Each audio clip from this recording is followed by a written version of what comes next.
नमस्कार। एक नए हफ्ते की शुरुआत हम कर रहे हैं। इस हफ्ते से लेकर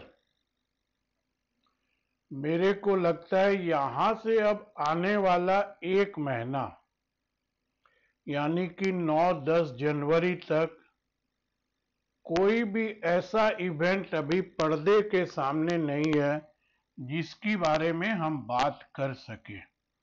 हमारे यहाँ के सारे इवेंट, सारे घटनाक्रम अब हमारे पीछे हैं। लास्ट पॉलिसी आरबीआई की भी आ गई। उन्होंने एक तोहफा जरूर 1,16,00,000 का दे दिया। इसका अब कितना असर होगा, सारी बातें यहां पर अगर हम समझें। बाजार में 3,000 पॉइंट का करेक्शन, 1,500 पॉइंट की रिकवरी। अमेरिका के बाजार भी हमसे एकदम उल्टे चल रहे हैं, वो नए हाईस पर चल रहे हैं। तो ये डाइवर्जेंस हमारे और अमेरिका में है। अब मैं ये 9-10 जनवरी क्यों बोल रहा हूं, तो देखिए अब इस महीने में कोई इवेंट तो है नहीं। 9-10 जनवरी से हमारे यहाँ नया रिजल्ट सीजन, जिसको बोलते हैं अर्निंग सीजन, शुरू होगी। उसमें जैसे जैसे कंपनियों के रिपोर्ट कार्ड आएंगे उसके हिसाब से उस कंपनी के शेयरों पर रिएक्शन होगा और उस कंपनी के सेक्टर पर रिएक्शन होगा। तो अब यहां से एक महीना हम या तो एक ट्रेडिंग रेंज में रह जाएंगे,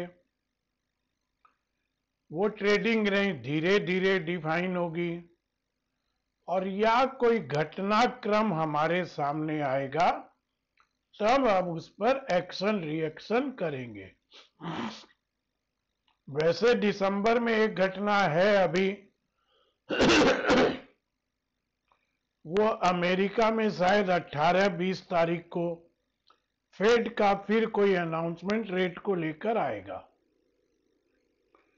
तो उससे हमारे यहाँ कोई फर्क नहीं पड़ेगा। उन्होंने 2 बार रेट काट दी, उसका असर हमारे यहाँ कुछ नहीं हुआ, बल्कि नेगेटिव ही हुआ।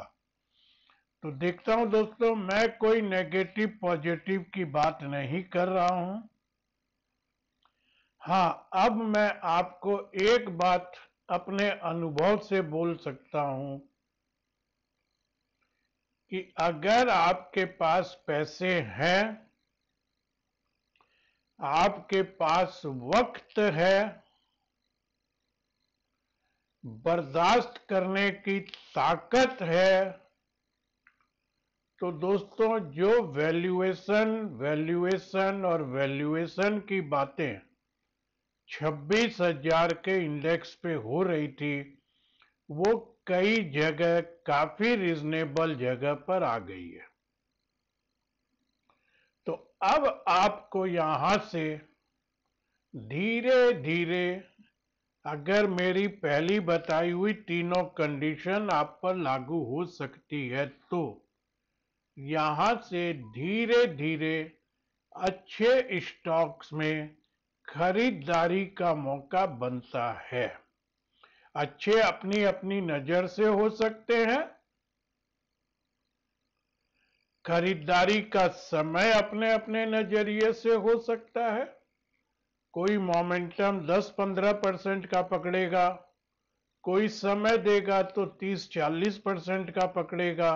ये सब स्टॉक्स, उसकी न्यूज, उसके रिपोर्ट कार्ड और बाकी ग्लोबल मार्केट से क्या क्या खबरें आएगी, उन सब के साथ साथ आपकी पर्सनल कैपेसिटी पर भी डिपेंड करेगा। ये एक बात मैं अपने अनुभव से बोल दिया। इसमें आपको अच्छी ट्रेडिंग कॉल, इन्वेस्टमेंट कॉल चाहिए तो मुझसे जुड़िएगा। सब्जेक्ट आपके पास अब यहां से समय होना चाहिए, और अगर कोई कारण से आपका लिया हुआ स्टॉक फिर 10-15% गिर जाए तो पैनिक होने से नहीं होगा।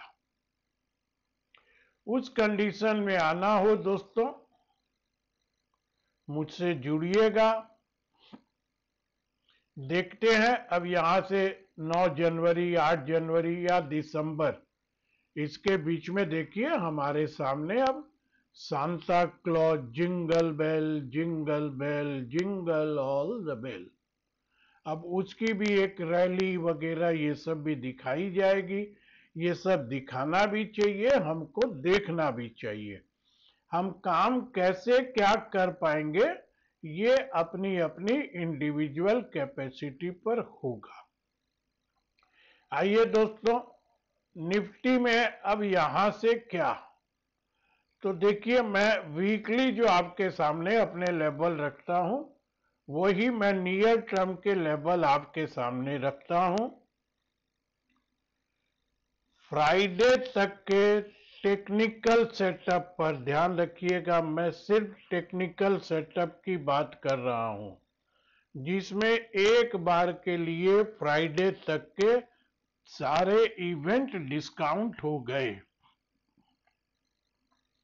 इसमें आपको ये देखना है कि ये फ्रेश टेक्निकल सेटअप क्या बताता है।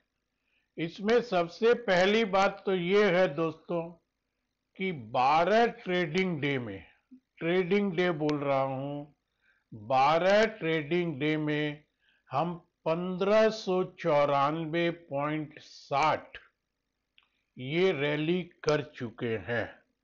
23,200 कितने का लो बना था, वहां से हम 12 ट्रेडिंग डे में 1594 या 1595 पॉइंट की रैली कर चुके हैं। ये मोटा मोटा 50% रिट्रेसमेंट है। इस सेटअप पर आगे क्या, 24,677.80 पर हम बंद हैं। मैं 75-77 पॉइंट नीचे की बात कर रहा हूं जिसको मैं राउंड फिगर कर दिया 24,600, और 75-77 ही ऊपर की बात करता हूं जिसको मैं कर दिया 24,755। तो अब हमको ये देखना है कि 24,600 के नीचे अगर निफ्टी ट्रेवल करना शुरू करेगी, उसके नीचे नीचे रहेगी, तब ये करेक्शन जो अब शुरू होगा 600 के नीचे, ये हमको 24,470 तक ला सकता है। तो नीचे मैं रिव्यू करूंगा 24,470 के बाद, यानी कि 200 पॉइंट नीचे। पहला स्टॉपेज है हमारा 75 का, दूसरा है 125 का। ये 200 पॉइंट नीचे की बात मैं आज के दिन फ्राइडे तक के एकदम फ्रेश टेक्निकल सेटअप से बात कर रहा हूं। ऊपर की अगर हम बात करते हैं तो दोस्तों 24,755 के ऊपर ऊपर अगर निफ्टी चलती है तो 24,900 तक जाने की संभावना बन सकती है। तो यानी कि वही बात हो गई 250 पॉइंट करीब करीब 200 250 ऊपर, ऊपर भी वही बात होगी, हम 80 पॉइंट पहले और फिर 120-30 पॉइंट बाद में। तो आप ये समझ लीजिए मोटा मोटा फ्राइडे की क्लोजिंग से हम 200 पॉइंट ऊपर जाने की ताकत रख पाएंगे। 200 पॉइंट नीचे की बात कर रहा हूं, और एक बात मैं बोलना नहीं चाह रहा हूं लेकिन फिर भी बोल देता हूं, मैं गलत हो सकता हूं। मैंने अपनी रिपोर्ट में ये लिखा है कि कुछ टेक्निकल इंडिकेटर ये सजेस्ट कर रहे हैं कि निफ्टी के लिए ऊपर के लेवल पर टिकना थोड़ा मुश्किल होगा। ध्यान से सुनिएगा, मैं कोई शॉर्ट कोई बाई कुछ नहीं बोल रहा हूं, लेवल के बीच में ट्रेडिंग करनी है। लेकिन मैं जो टेक्निकल इंडिकेटर्स देखता हूं उसमें कुछ इंडिकेटर ये इशारा कर रहे हैं कि शायद कुछ दिक्कत ऊपर के लेवल पर टिकने में आ सकती है। नहीं आएगी, बहुत अच्छी बात है। तो अब मैं ऊपर भी रिव्यू करूंगा 24,900 पर, नीचे रिव्यू करूंगा 24,470 पर। कुछ ऑप्शन की एडवाइस मैं अपने क्लाइंट को अलग से आज या कल दूंगा, आज का मूवमेंट देखने के बाद। हाँ, अब मेरे पास कुछ पैसे सभी के अकाउंट में, सभी अकाउंट बोलने से मेरे दिलाए हुए मेरे क्लाइंटों के पास अब पैसे नहीं है ऐसा वो नहीं बोल पाएंगे, और बोल भी पाएंगे तो वो ट्रेड नहीं करेंगे। मेरा काम एडवाइस करना है। तो मेरी नजर में 2 4 5 स्टॉक की एक बास्केट है, जिनमें पर्टिकुलर स्टॉक की प्राइस, उसका चार्ट सेटअप, निफ्टी और बैंक निफ्टी का चार्ट सेटअप देखते हुए मैं कुछ यहां पे टाइम के हिसाब से बाइंग की एडवाइस करूंगा। ध्यान दीजिएगा, टाइम बोलने से कम अब मैं 2 3 4 महीने का व्यू लूंगा। बीच में मोमेंटम में पैसे मिल गए तो ट्रेडिंग प्रॉफिट ले भी लूंगा।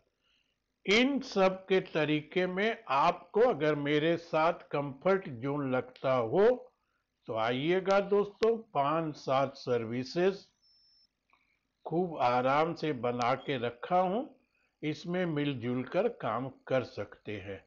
आज के लिए सिर्फ इतना ही है दोस्तों। अब ये दोनों लेवल टूटने से फिर आपके सामने आऊंगा।